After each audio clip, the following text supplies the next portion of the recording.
myself Laksa Ahmed and welcome to my class Ahmed Academy।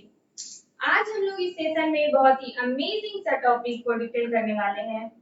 हम लोगों को plant के बारे में बहुत कम पता होता है, एनिमल के बारे में भी बहुत कम पता होता है, पर ह्यूमन फिजियोलॉजी के बारे में बहुत कुछ पता होता है, क्योंकि ह्यूमन बॉडी हम बहुत ही इंटरेस्टिंग सा टॉपिक है। तो आज हम लोग ह्यूमन बॉडी की एक ऐसे सिस्टम के बारे में बात करेंगे जो बहुत ही इंटरेस्टिंग है, जिसका नाम है ह्यूमन डाइजेस्टिव सिस्टम। तो ह्यूमन डाइजेस्टिव सिस्टम स्टार्ट करने से पहले हम लोग ये जान लेते हैं कि ह्यूमन डाइजेस्टिव सिस्टम के फंक्शन क्या होते हैं, आखिर वो करता क्या है। ठीक है, तो हम लोग खाते हैं फूड, फूड खाते हैं, ठीक है, खाना खा लिया हमने तो ये हो गया फूड, हमने फूड खा लिया। ह्यूमन डाइजेस्टिव सिस्टम करता क्या है इस फूड का, ये सुनो, ठीक है। तो ह्यूमन डाइजेस्टिव सिस्टम में क्या होता है, जब हम फूड खाते हैं तो फूड बहुत सारे कंपोनेंट्स से मिलकर बना होता है, कार्बोहाइड्रेट, प्रोटीन, विटामिन, फैट्स। तो पहला हो गया कार्बोहाइड्रेट।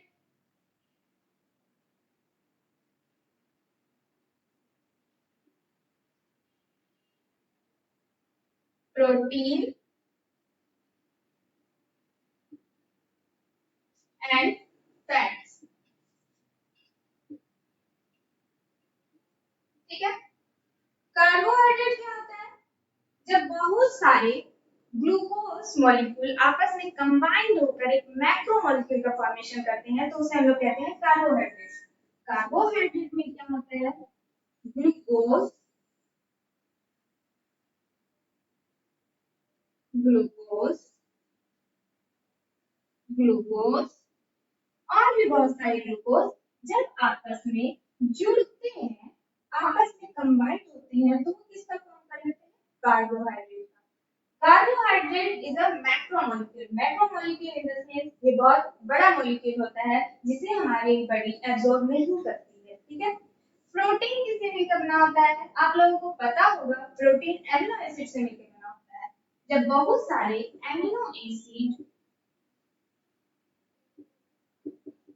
एमिनो एसिड जब बहुत सारे एमिनो एसिड आपस में जुड़ते हैं तो एक मैक्रोमोलेक्यूल प्रोटीन का फॉर्मेशन होता है।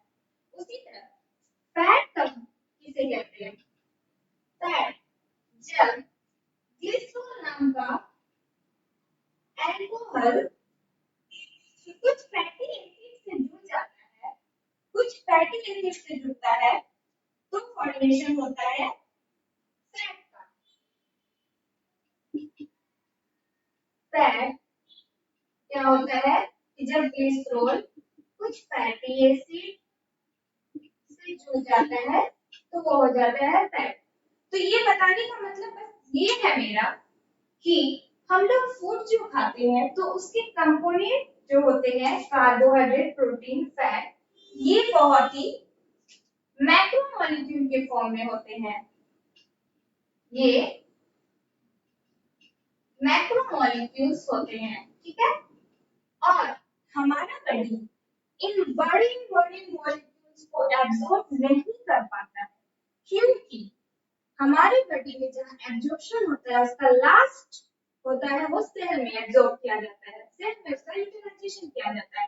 तो जब इतने बड़े मॉलिक्यूल को हमारा सेल एब्जॉर्ब करेगा ही नहीं तो डाइजेशन का मतलब ही नहीं रहा, क्योंकि डाइजेशन इसलिए होता है क्योंकि उसके थ्रू हमारे बॉडी में ग्रोथ होता है, एनर्जी मिलती है एंड बॉडी बिल्डिंग होता है। तो डाइजेशन इसलिए किया जाता है कि कार्बोहाइड्रेट, प्रोटीन, फैट की जैसे मैक्रोमोलेक्यूल्स को तोड़ तोड़ के छोटे छोटे छोटे छोटे माइक्रोमोलेक्यूल में चेंज कर देना। तो इस तरह हम लोगों को ये समझ में आ गया कि डाइजेस्टिव सिस्टम वो होता है, वैसा सिस्टम होता है जो फूड का ब्रेक डाउन कर देता है एब्सॉर्बेबल फॉर्म में।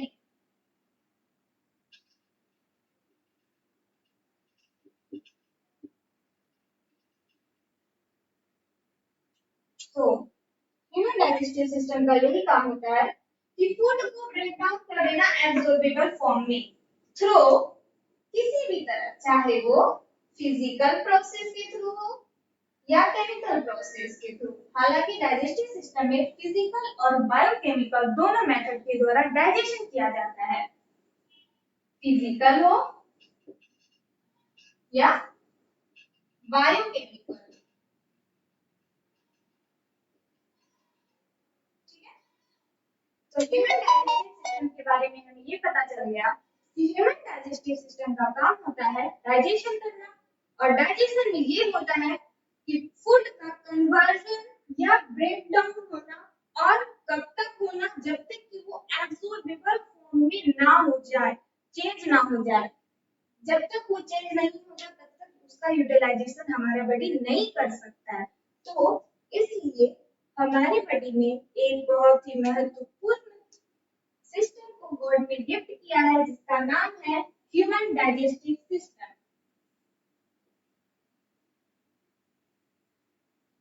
Human digestive system.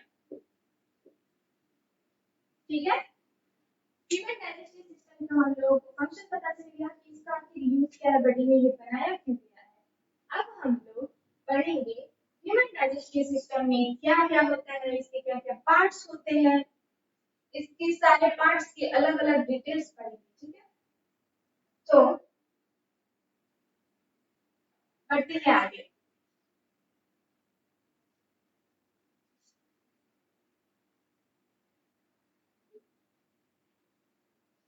Yes everyone, देखिए ये है हम लोगों का एक डाइजेस्टिव सिस्टम का डायग्राम। बढ़िया है। तो हमारा digestive system, human digestive system mouth से स्टार्ट होता है। ये हो गया हमारा माउथ। उसके बाद ये कैविटी मिलती है, बकल कैविटी जिसे कहते हैं। उसके बाद एक ट्यूब लाइक स्ट्रक्चर होता है जिसे हम लोग इसोफेगस कहते हैं। उसके बाद वो एक थैली जैसा स्ट्रक्चर में आके चेंज हो जाता है, वही ट्यूब जिसे हम लोग स्टमक कहते हैं। स्टमक से आगे जाते हैं तो सी शेप या यू शेप का, कुछ एनसीईआरटी में सी शेप लिखा जा रहा है, तो सी शेप या यू शेप का स्मॉल इंटेस्टाइन का पार्ट होता है जिसे डुओडेनम कहते हैं। उसके बाद jejunum and last one is ilium. उसके बाद ये लार्ज इंटेस्टाइन के पार्ट्स आ जाते हैं एंड सबसे लास्ट एनस होता है जिसे हम लोग फीकल मैटर को डिस्कार्ड कर देते हैं। और इससे जुड़े हुए बहुत सारे ग्लैंड्स होते हैं जैसे liver, gall bladder and pancreas.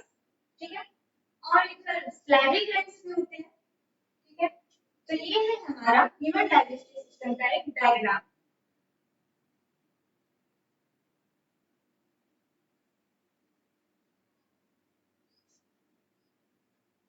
अब हम लोग ह्यूमन डाइजेस्टिव सिस्टम के पार्ट्स के बारे में पढ़ेंगे। ह्यूमन डाइजेस्टिव सिस्टम को मेनली दो पार्ट्स में डिवाइड किया गया है। Human digestive system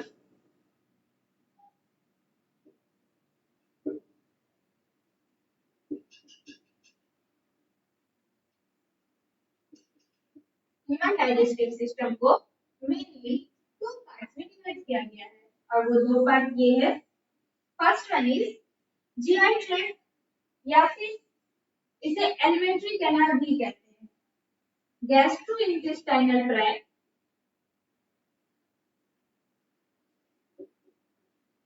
gastro intestinal tract,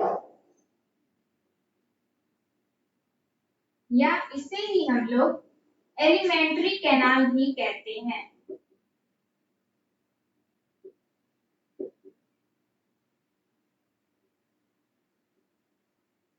और इसका दूसरा पार्ट जो होता है वो होता है एसेसरी ग्लैंड्स।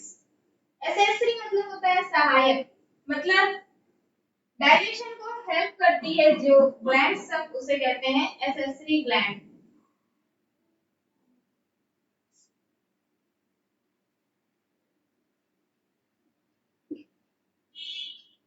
ठीक है, गैस्ट्रोइंटेस्टाइनल ट्रैक्ट क्या है?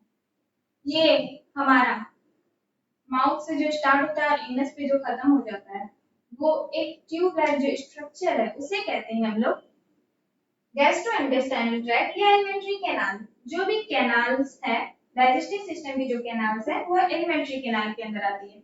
और जैसे कि ये हो गया हमारा माउथ, बड़ा बना देती हूँ, ये हो गया हमारा माउथ, ये हो गया इसोफेगस, ठीक है, ये हो गया स्टमक,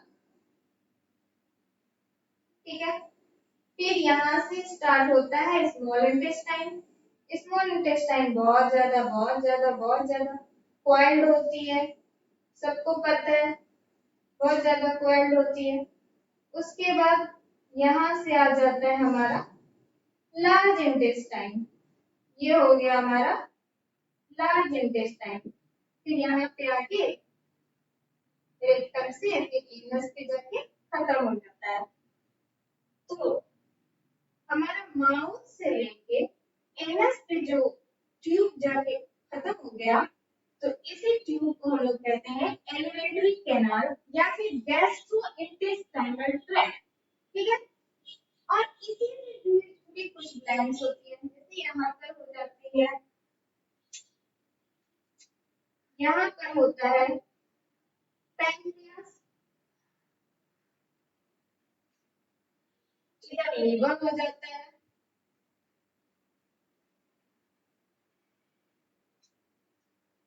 इधर गोल ब्लैडर हो जाता है और इधर कुछ कुछ स्लैवी ग्लैंड्स हो जाती है, ठीक है। तो ये जो ग्लैंड्स है, salivary glands, liver, gall bladder, pancreas, ये सारी हो जाती है accessory glands. Okay, and down, ठीक है। अगर आप लोगों को समझ में नहीं आए तो कमेंट सेक्शन में जरूर बताइएगा, ठीक है। और कुछ सही लगे तो लाइक कर दीजिएगा, चैनल को सब्सक्राइब भी कर दीजिए, ठीक है। ओके ओके, चलिए आगे बढ़ते हैं।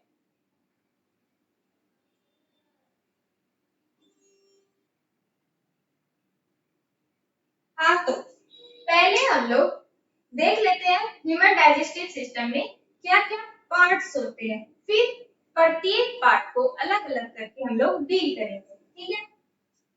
तो पहले क्या होता है ना, पहले एक इंसान बना लेते हैं, ठीक है। ये कौन है, ये है डोडो, ये डोडो की पिक्चर बना रही हूँ, ठीक है। ये हो गया डोडो। अब इसका हम लोग एलिमेंट्री कैनाल और एसेसरी ग्लैंड क्या होता है वो दिखाते हैं, ठीक है। ये हो गया बकल कैविटी, ये क्या हो गया, ये हो गया हमारा बकल कैविटी,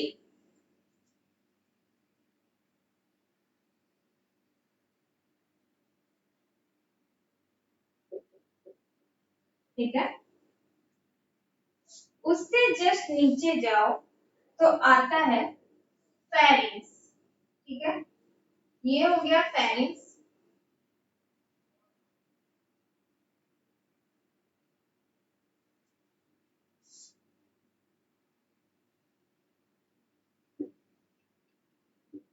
ये हो गया फेरिंग्स।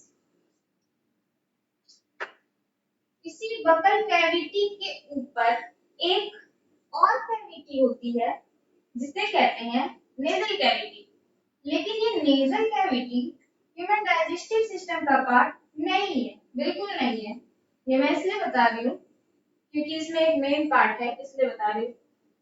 ये नेजल कैविटी होता है, नेजल कैविटी होता है जहाँ हम लोग उंगली डाल के उंगली करते हैं, वो नेजल कैविटी हो गया, बहुत लोग करते होंगे, ठीक है। इसी नेजल कैविटी से एक यू शेप का ऑर्गन लटका हुआ रहता है पेंडुलम के जैसा, ठीक है। इसे कहते हैं हम लोग यूबुला।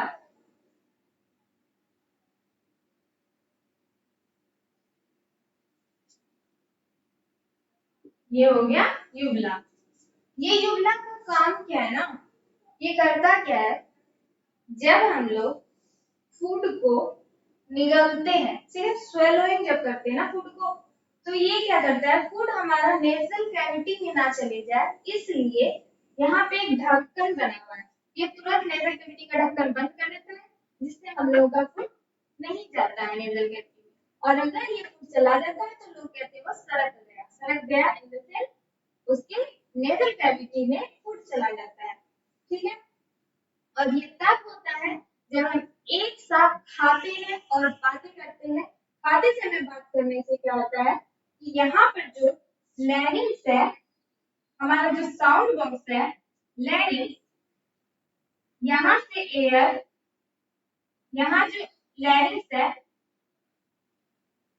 जब हम बोलते हैं तो एयर को बाहर निकलना होता है, और उसी एयर को जब बाहर निकलता है तो वो कंपन होकर हमारी वॉइस के फॉर्म में बाहर निकलता है। तो जब वो बाहर निकलता है तो यूवला ओपन होता है, और जब हम खाना को स्वेलोइंग करते हैं फूड को, तो यूवला क्लोज होता है। और अगर ये दोनों काम हम सेम टाइम करें तो यूवला कंफ्यूज हो जाता है, वो ओपन हो या क्लोज हो। तो इसलिए कभी कभी यूवला ओपन ही रह जाता है और फूड हमारे नेजल कैविटी में चल जाता है, जिससे कि हम सरक जाते हैं, और ये हमारे लिए काफी हानिकारक साबित होता है कभी कभी। तो इसलिए आप लोगों से कहा जाता है कि खाते टाइम बातें नहीं किया जाता है, ठीक है। तो आगे चलते हैं, ये तो हो गई यूवला की कहानी। आगे हम लोग फेरिंक्स से कंटिन्यू करते हैं। फेरिंक्स के बाद हमारी ट्यूब स्टार्ट होती है, tube like structure, cartilaginous tube होती है, जिसे हम लोग कहते हैं ईसोफेगस। और यही ईसोफेगस नीचे जाकर एक पाउच लाइक थैलीनुमा स्ट्रक्चर का फॉर्मेशन करती है, जिसे क्या कहते हैं, क्या कहते हैं, जिसे कहते हैं स्टमक, ठीक है, स्टमक। और ये स्टमक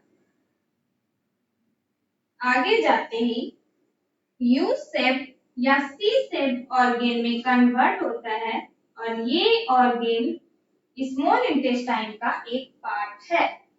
स्मॉल इंटेस्टाइन के इस फर्स्ट पार्ट को कहते हैं डुओडीनम,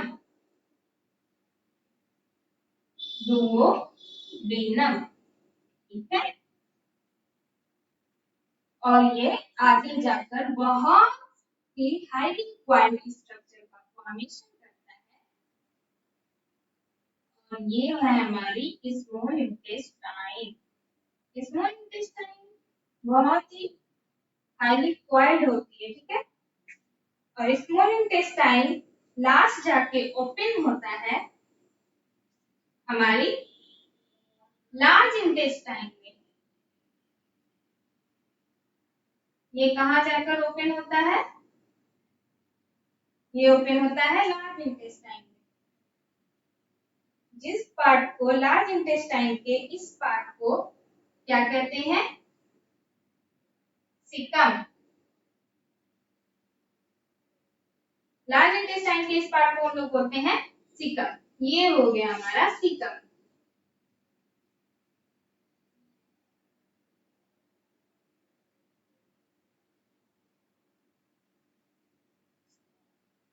ये हो गया डुओडेनम। और स्मॉल इंटेस्टाइन के मिडिल वाले पार्ट को क्या कहते हैं, ये मिडिल वाला पार्ट ये हो जाता है जेजुनम।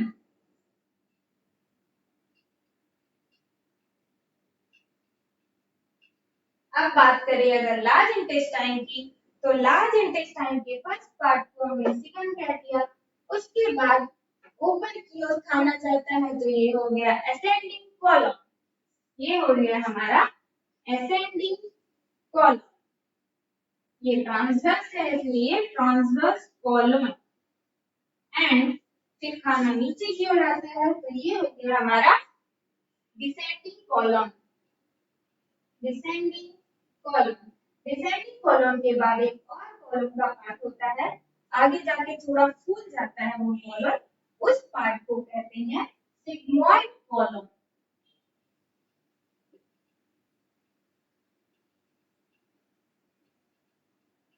सिग्मॉइड कोलन आगे जाके रेक्टम में ओपन होता है और रेक्टम लास्टली एनस में जाके ओपन हो जाता है और इस एनस के थ्रू ही हम बॉडी से फीकल मैटर को एक्सक्रीट कर देते हैं। ओके, तो ये थी हमारी एलिमेंट्री कैनाल की बातें। अब हम लोग इससे जुड़े ग्लैंड की बात कर लेते हैं। ग्लैंड में सबसे पहले, हालांकि हम लोग अभी सबको अलग अलग देख करेंगे, पर ग्लैंड में यहाँ पर होती है हमारी फ्लैग्जली ग्लैंड, एक यहाँ स्लैवरी ग्लैंड, एक यहाँ स्लैवरी ग्लैंड। ओके, इसके बाद यहाँ से एक लीफ लाइक स्ट्रक्चर का फॉर्मेशन होता है जिसे कहते हैं हम लोग पैनक्रियास। क्या कहते हैं? पैनक्रियास।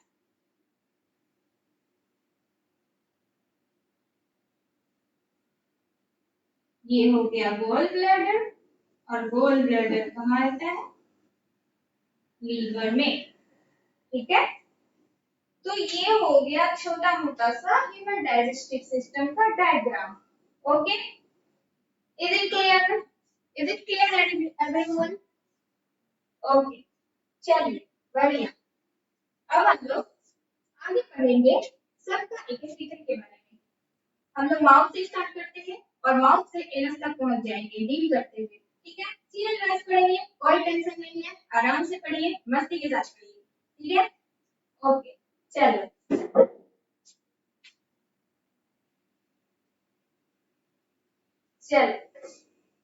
चलो, सो एवरीवन, आगे बढ़ने से पहले एक बात बता दूं कि आप लोगों को मैं यहाँ पढ़ा रही हूँ, पर कोई फायदा नहीं होगा जब तक आप लोग खुद कंसंट्रेट होके नहीं पढ़ोगे, क्योंकि टीचर कुछ नहीं करता, टीचर बस एक गाइडलाइन होता है, बच्चे खुद करते हैं तभी कुछ होता है। सो आप लोगों को ये मैं डेमो के थ्रू दिखाना चाहती हूँ। जैसे कि ये एक डब्बा है, ठीक है, मुझे इसे इन कलर्स से फिल करना है। ठीक है, फिल करना है। ठीक है, मैं इसे फिल करती हूँ। Okay, let's start. ये मैंने फिल किया, गया नहीं, गया नहीं, इस बार जाएगा नहीं, गया। क्यों नहीं जा रहा है? क्योंकि इसका ढक्कन बंद है। अब क्या ये जाएगा? जाया, गया, गया। तो इससे ये पता चलता है कि आप चाहे कितना भी पढ़ा लो, कुछ भी कर लो, लेकिन आपको बातें तब तक समझ में नहीं आएगी जब तक आप खुद के दिमाग का ढक्कन नहीं खोलोगे। इसलिए कंसंट्रेशन बहुत जरूरी है। आप लोग जहां भी पढ़ते हो, मेरा बस रिक्वेस्ट है कि एक मीडियम बनाओ, एक माहौल बनाओ पढ़ने का। शांत जगह लो, मोबाइल के डिस्ट्रक्शन को कुछ देर के लिए दूर करो। व्हाट्सएप, फेसबुक, इंस्टाग्राम नहीं चलाओगे तो कुछ नहीं बिगड़ेगा। 15 मिनट का लेक्चर देख लो, कुछ तो बेनिफिट होगा। इसलिए आप लोग कंसंट्रेशन के साथ पढ़ो और trust me, biology boring subject नहीं है। मेरे साथ पढ़ो, बायोलॉजी बहुत इंटरेस्टिंग लगेगा और खेलते धूपते हम लोग पढ़ेंगे। ठीक है, तो चलिए आगे की पढ़ाई स्टार्ट करते हैं।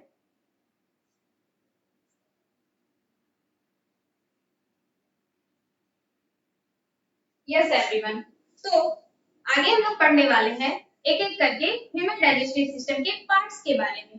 तो let's start with mouth. Okay, mouth के साथ स्टार्ट करते हैं क्योंकि फर्स्ट माउथ ही होता है। ठीक है, मैं नंबरिंग कर देती हूँ। ओके, माउथ, पहले हम लोग पढ़ेंगे माउथ के बारे में। ठीक है, चलो माउथ के बारे में जानते हैं।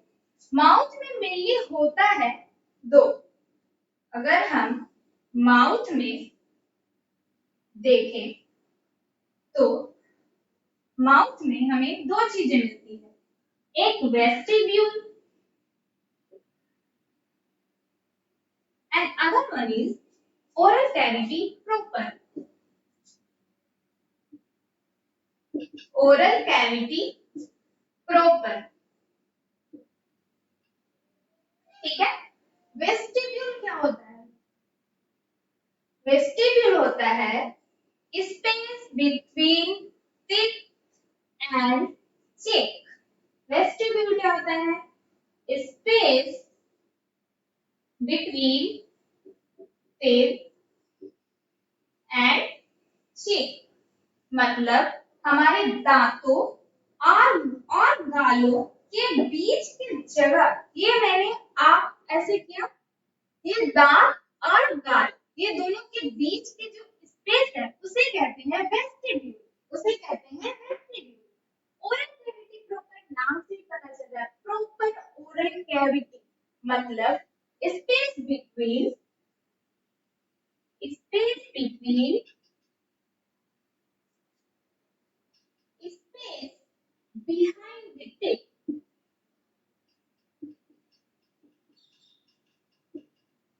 space behind the teeth is called oral cavity proper।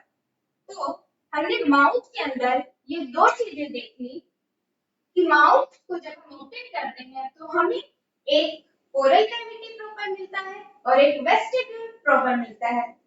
एक क्वेश्चन आता है, वो आगे भी पढ़ मिलता है पर अभी बता देती हूँ। एक क्वेश्चन आता है, स्लैवरी ग्लैंड्स कहाँ प्रेजेंट होते हैं? ओरल कैविटी प्रॉपर में, ओरल कैविटी में या वेस्टिब्यूल में? आप बताइए इसका सही जवाब कमेंट सेक्शन में। ओके,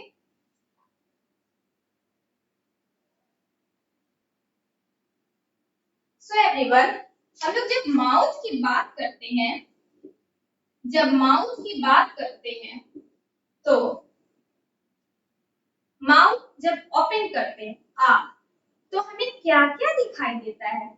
क्या क्या दिखता है? पहले दिखता है टीथ,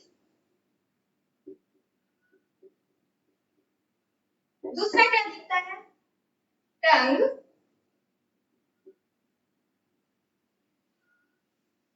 और क्या दिखता है? Saliva, not salivary gland, because salivary gland is not present in oral cavity. Okay? तो saliva, और ये saliva कहाँ से आता है? ये saliva कहाँ से आता है? salivary gland से।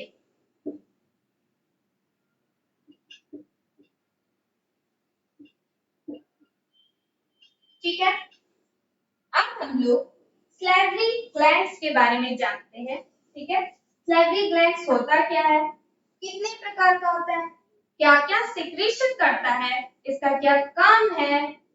ठीक है, तो आगे हम लोग पढ़ते हैं salivary glands के बारे में।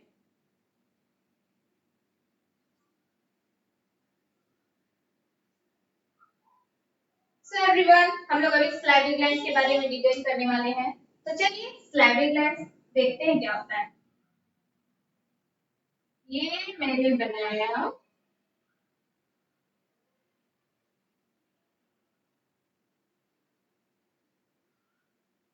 ये कौन है, इसका नाम क्या था? इसका नाम है डुग्गू, सही है ना? ये डुग्गू का फोटो। अब हम लोग डुग्गू के salivary glands को पढ़ेंगे। तो बेसिकली salivary glands 3 टाइप्स के होते हैं, पैरोटिड, सबलिंगुअल एंड सबमैक्सिलरी या सबमैंडिबुलर। ठीक है, पैरोटिड ग्लैंड ये हमारे जबड़ों के पास होता है। ठीक है, ये हमारे जबड़ों के पास होता है। ये 2 पेयर्स में होते हैं, इनके नंबरिंग्स होते हैं 2, 1 पेयर होते हैं और ये टोटल नंबर क्या होता है इसका? 2। क्या नाम है इसका? Parotid gland.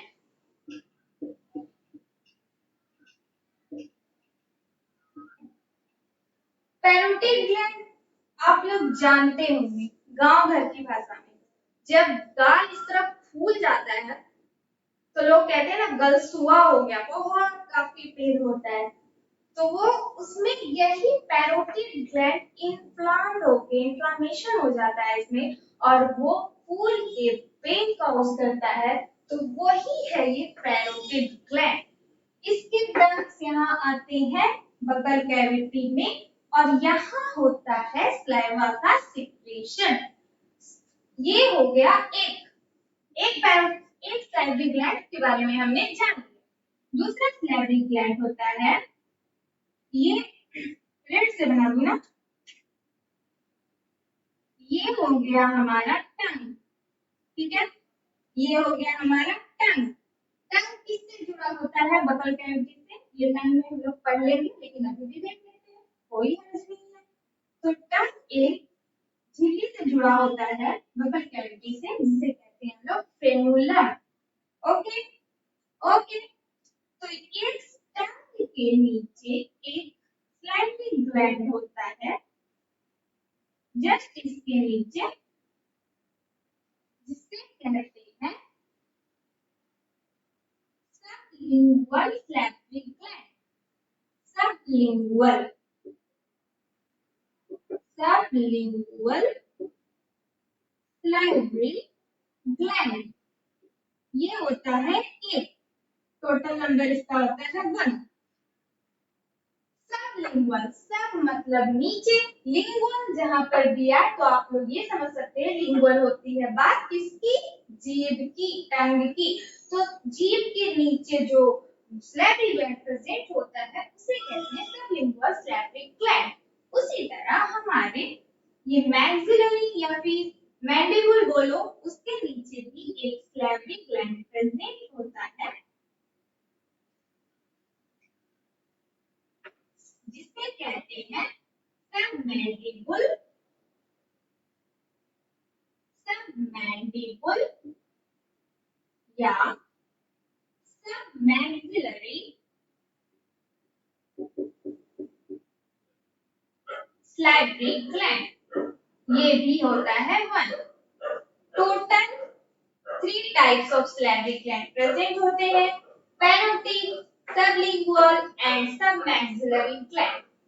एक भी ग्लैंड ओरल कैविटी में प्रेजेंट नहीं होता है, सारे ग्लैंड के डक्ट ओरल कैविटी तक आते हैं और स्लाइवा को सिक्रीट करते हैं।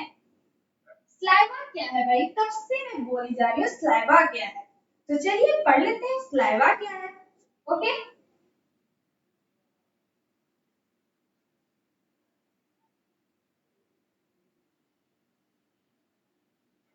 यस एवरीवन, तो हम लोग देख रहे थे स्लाइवा। स्लाइवा के होता है थूक। बचपन में ना किसी को गुस्सा आता था ना तो बहुत लोग थूक फेंक देते थे, आपने भी किया होगा, किसी ना किसी के ऊपर तो थूक फेंका होगा, ठीक है, वही थूक है ये स्लाइवा। बायोलॉजिकल टर्म में स्लाइवा है, तो इसको देख के घबराना नहीं है कि बाप रे ये स्लाइवा कौन सा वर्ड है, ये वही थूक है, ठीक है। बचपन में चोट भी लग जाता था ना तो उस थूक को लगा लो फिर वो ठीक हो जाता था, छोटी मोटी चोट। तो है उसके कुछ रीजन, उस समय बचपना लगता था, पर अभी आप जब पढ़ेंगे तो आपको जरूर लगेगा कि हाँ वो सही था, ठीक है। तो अभी हम लोग पढ़ते हैं स्लाइवा के कंपोजिशन के बारे में। तो फर्स्ट ऑफ ऑल स्लाइवा का पीएच कितना होता है? स्लाइवा स्लाइटली एसिडिक होता है, इसका पीएच 6.8 होता है।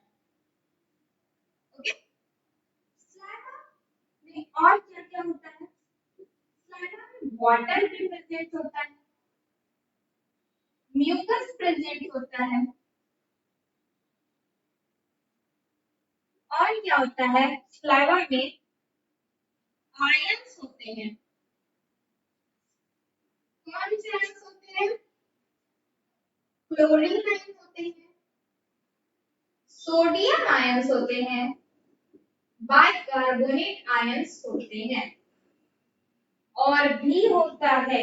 ये सब तो था बस माइनर, अभी मेजर बात चल, वो जो मैंने बोली ना चोट लगने पर थूक लगाने वाली बात, वो अब समझ में आएगी।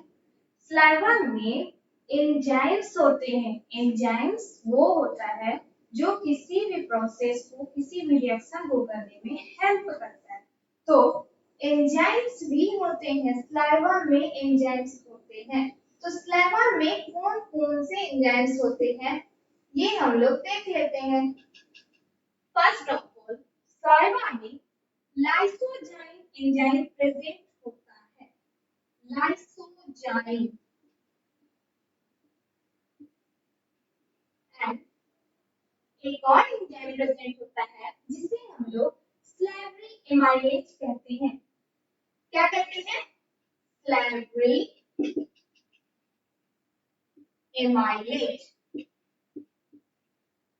ठीक है, अब इसके काम भी जान लेते हैं कि आखिर ये एंजाइम क्यों प्रेजेंट होते हैं स्लाइवा में।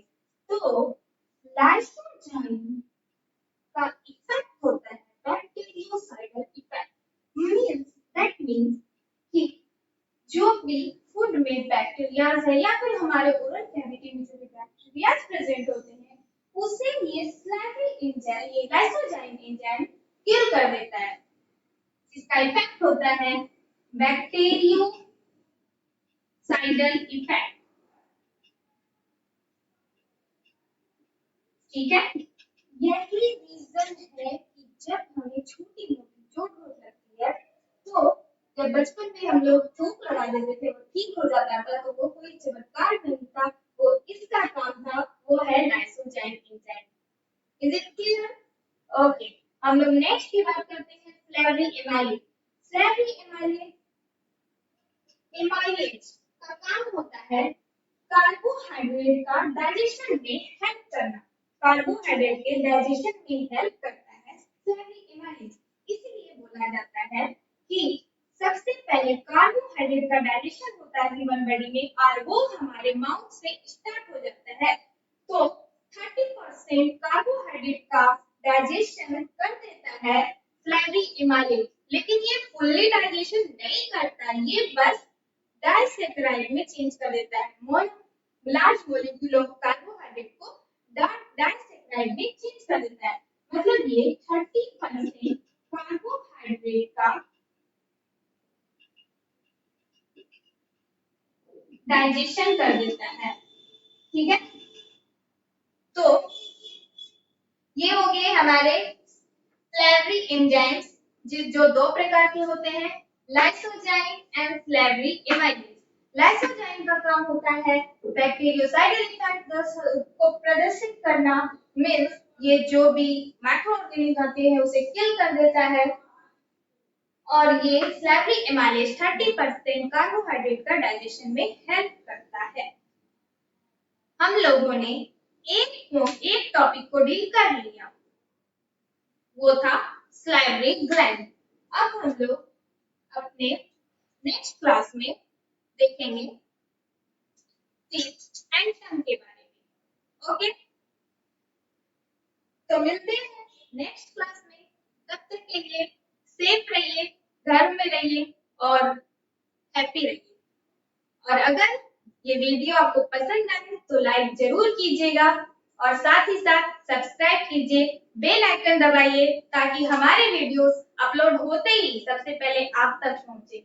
मिलते हैं बात अगले क्लास में। जय हिंद।